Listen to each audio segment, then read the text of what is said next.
Hi ಸ್ನೇಹಿತರೆ, ಮಹಾಭಾರತ ಅಂದರೆ ಮೊದಲಿಗೆ ನಮಗೆ ನೆನಪು ಶ್ರೀಕೃಷ್ಣ.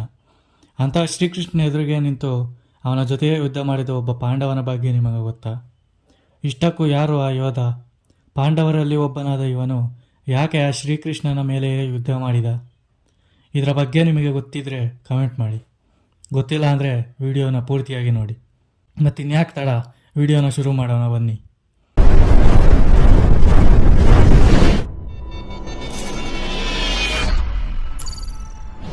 ಶ್ರೀಕೃಷ್ಣ ಎದುರಿಗೆ ನಿಂತು ಅವನೊಡನೆ ಯುದ್ಧ ಮಾಡಿದ್ದು ಬೇರೆ ಯಾರೂ ಅಲ್ಲ, ಅವನೇ ಅರ್ಜುನ.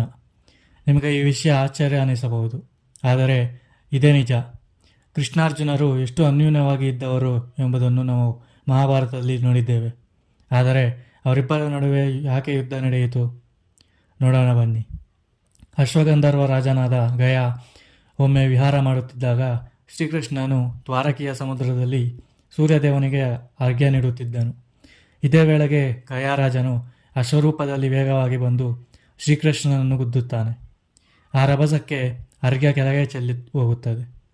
ಇದಕ್ಕೆ ಕೋಪಗೊಂಡ ಶ್ರೀಕೃಷ್ಣನು ನಿನ್ನ ಸಾವು ನನ್ನ ಕೈಯಲ್ಲೇ ಎಂದು ಅವನನ್ನು ಕೊಲ್ಲಲು ಹೋಗುತ್ತಾನೆ. ಆದರೆ ಗಯನು ಅಲ್ಲಿಂದ ತಪ್ಪಿಸಿಕೊಳ್ಳುತ್ತಾನೆ. ಇದರಿಂದ ಶ್ರೀಕೃಷ್ಣನು ನಾನು ನಿನ್ನನ್ನು 8 ದಿನದಲ್ಲಿ ಕೊಲ್ಲುತ್ತೇನೆ ಎಂದು ಪ್ರತಿಜ್ಞೆ ಮಾಡಿದನು. ಗಯ ಚಿಂತೆಗೆ ಒಳಗಾಗುತ್ತಾನೆ. ಏನು ಮಾಡಬೇಕು ಎಂದು ತಿಳಿಯದೆ ಹೆದರುತ್ತಾನೆ.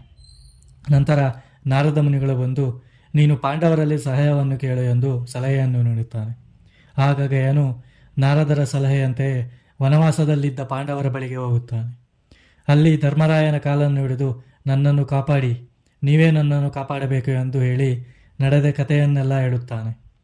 ಆದರೆ ಗಯ ತನ್ನ ಬುದ್ಧಿವಂತಿಕೆಯಿಂದ ಶ್ರೀಕೃಷ್ಣನ ಹೆಸರನ್ನು ಮಾತ್ರ ಹೇಳುವುದಿಲ್ಲ. ಆದರೆ ಧರ್ಮರಾಯನು ನಾನು ನಿನ್ನನ್ನು ಕಾಪಾಡುತ್ತೇನೆ ಎಂದು ಹೇಳಿದರು. ಅವರು ಹೆಸರೇನು ಎಂದು ಕೇಳುತ್ತಾನೆ. ಆಗ ಗಯ ನೀವು ನನ್ನನ್ನು ಕಾಪಾಡುತ್ತೇನೆ ಎಂದು ಭಾಷೆ ಕೊಟ್ಟರೆ ಮಾತ್ರ ಅವರು ಯಾರು ಎಂದು ಹೇಳುತ್ತೇನೆ ಎಂದು ಷರತ್ತನ್ನು ಇಟ್ಟನು. ಆಗ ಧರ್ಮರಾಯನು ಸರಿ, ನಾವು ನಂಬುವ ಪರಮಾತ್ಮ ಶ್ರೀಕೃಷ್ಣನ ಮೇಲೆ ಆಣೆ, ನಿನ್ನ ಪ್ರಾಣವನ್ನು ನಾವು ಕಾಪಾಡುತ್ತೇವೆ, ಅವನು ಯಾರೆಂದು ಹೇಳು ಅಂದಾಗ ಗಯನು ಶ್ರೀಕೃಷ್ಣ ಹೆಸರನ್ನು ಹೇಳುತ್ತಾನೆ. ಇದನ್ನು ಕೇಳಿದ ಪಾಂಡವರಿಗೆ ರೋಷಾಗ್ನಿ ಹೆಚ್ಚುತ್ತದೆ. ಭೀಮ ಗಯನನ್ನು ವಂಚಕ ಎಂದು ಕೊಲ್ಲಲು ಹೋಗುತ್ತಾನೆ. ಆದರೆ ಧರ್ಮರಾಯ ಮತ್ತು ಅರ್ಜುನ ಅವನನ್ನು ತಡೆಯುತ್ತಾರೆ. ಹೀಗೆ 7 ದಿನಗಳ ಕಾಲ ಗಯ ಪಾಂಡವರ ಆಶ್ರಯದಲ್ಲಿ ಇರುತ್ತಾನೆ. ಆದರೆ ಈ ಕಡೆ 7 ದಿನವಾದರೂ ಗಯ ಎಲ್ಲಿದ್ದಾನೆ ಎಂಬುದು ತಿಳಿಯದೆ ಚಿಂತಾಕ್ರಾಂತನಾದ ಶ್ರೀಕೃಷ್ಣನು ಗಯ ಪಾಂಡವರ ರಕ್ಷಣೆಯಲ್ಲಿರುವ ವಿಷಯವನ್ನು ನಾರದರ ಮೂಲಕ ತಿಳಿದುಕೊಳ್ಳುತ್ತಾನೆ. ತಾನು ರಕ್ಷಿಸುತ್ತಾ ಬಂದ ಪಾಂಡವರ ಬಳಿ ಗಯ ಇರುವುದರಿಂದ ಸಂದಿಗ್ಧಗೆ ಸಿಲುಕುವ ಶ್ರೀಕೃಷ್ಣನು ಯುದ್ಧವನ್ನು ತಪ್ಪಿಸುವುದಕ್ಕಾಗಿ ತನ್ನ ತಂಗಿ ಸುಭದ್ರೆಯನ್ನು ರಾಯಭಾರಕ್ಕೆ ಕಳಿಸುತ್ತಾನೆ. ಆದರೆ ಸುಭದ್ರೆಯ ಸಂಧಾನ ವಿಫಲವಾಗುತ್ತದೆ. ನಂತರ ಪಾಂಡವರಿಗೂ ಹಾಗೂ ಕೃಷ್ಣನಿಗೂ ಯುದ್ಧ ಶುರುವಾಗುತ್ತದೆ. ಆಗ ಅರ್ಜುನನು ನಾನು ಕೃಷ್ಣನನ್ನು ಎದುರಿಸುತ್ತೇನೆ, ಇದು ನನ್ನ ಭಾಗ್ಯ, ಅವನಿಂದ ಸತ್ತರೆ ನಾನು ಮಾಡಿದ ಕರ್ಮಗಳಿಗೆ ಮುಕ್ತಿ ಸಿಗುತ್ತದೆ ಎಂದು ಹೇಳುತ್ತಾನೆ. ನಂತರ ಯುದ್ಧ ಶುರುವಾಗುತ್ತದೆ.